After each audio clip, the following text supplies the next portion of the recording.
Stink and the Freaky Frog Freakout by McDonald. Chapter 8. Goodbye, Pollywog. The next day, when Sophie and Webster came over, Stink was sitting on his bed wearing his swim goggles.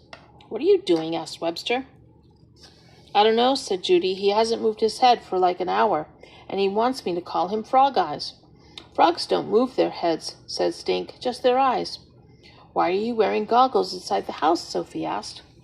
"No swimming today," said Webster. "It's Sunday." "It's my third eyelid," said Stink. "Frogs have an extra eyelid so they can see underwater." Judy snorted. "He still thinks he's turning into a frog. No lie." Webster shined a flashlight into Stink's eyes. "He is blinking a lot. Frogs blink a lot, too."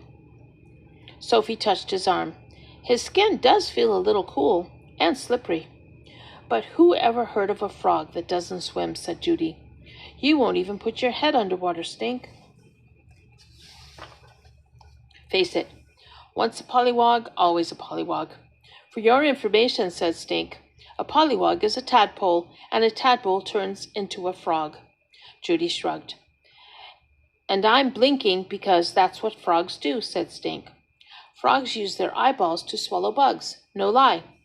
They don't have teeth, so their eyes push back in their head to force food down."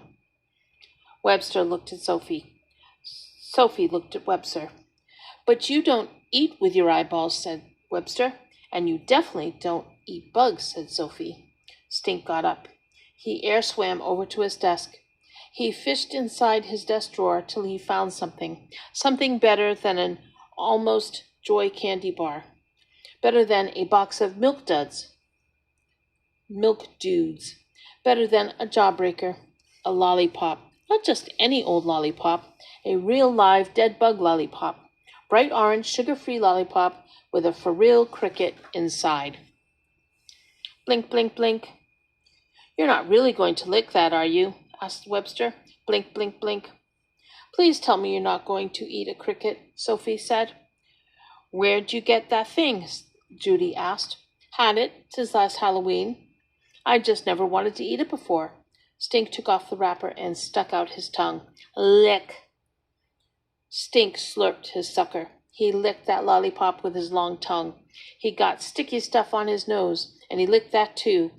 When he got to the cricket inside, he took a bite. Munch, munch. He took another bite. Crunch.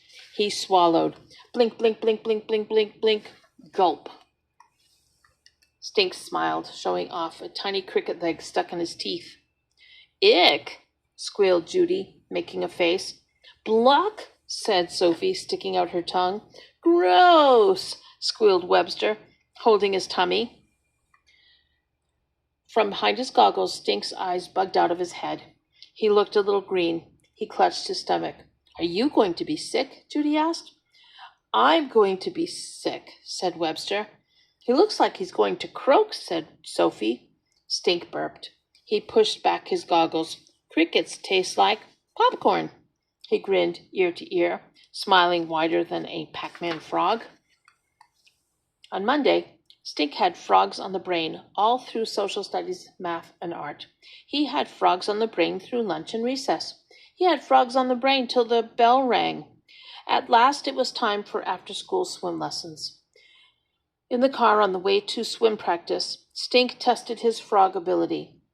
He stuck out his long tongue and, slurp, touched the tip of his nose. "Still got it," said Stink.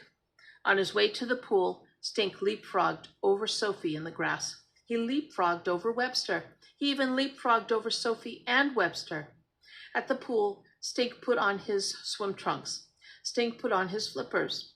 Stink put on his goggles. He hopped into the pool without sticking a single toe in first. "Good for you, Stink," Cammy called out. She was helping another pollywog to float. Stink practiced holding his breath. Stink splashed a little water on his face. He blew bubbles with his mouth. He blew bubbles with his nose. He blew bubbles with his nose and mouth at the same time. With his head above the water, Stink floated on a pool floaty, like a frog on a lily pad. Cammy swam over to him. Okay, let's see what you got, Stink Moody. Stink looked at the spot on his arm where he had been licked by a mutant ninja frog. He pictured King Otto III in his mind's eye. He called on his newfound frog power, and then it happened. Stink took in a big breath. Stink puffed out his cheeks. Stink squeezed his eyes shut and thought froggy thoughts. I am the frog. I own the night. I am one with the water. In the blink of a frog's eye, Stink put his face in the water. He held 1, 2, 3 fingers in the air. Stink held his breath underwater for 3 whole seconds. He even opened his eyes. Stink, you did it. Good for you, said Cammy. Eiffel Tower. Cammy held her hands in the air and they double high-fived. Stink Frog lives, shouted Stink, pumping his fist in the air and smiling like a superhero. Let's see you cross that shallow end, Stink, without your pool noodle this time. Stink Froggy kicked his way across the shallow end and dunking his face in the water and coming up for air. The lane markers stretched across the pool, wiggling like a giant worm. Reflections shimmered in the water like silvery coins. Shadows of pool flags waved at Stink when he reached the other end.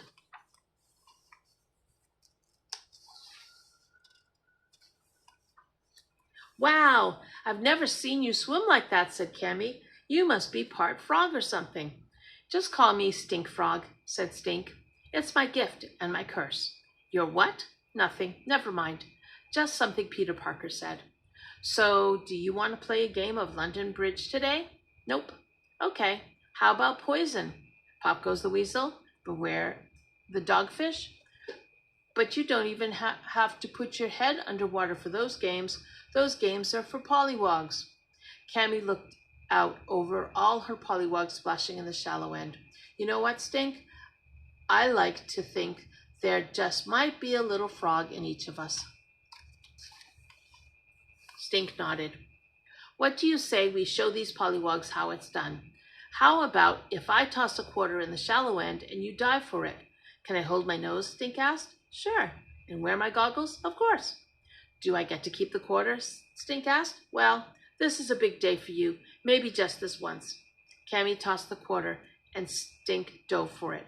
Once, twice. Hey guys, Stink called out to Webster and Sophie, Judy and Riley Rottenberger. Check me out. With everyone watching, Cammy tossed the quarter again. Stink dove underwater. In no time, he popped up, sputtering and sputtering, but he was holding a shiny coin. Stink's friends clapped. His sister cheered. Other sharks and dolphins and pollywogs cheered too. Wait just a milliard Fillmore minute. This quarter was $1, a shiny Milliard Fillmore presidential $1 coin. Ribbit, said Stink. Goodbye, pollywog. Hello, frog. The end.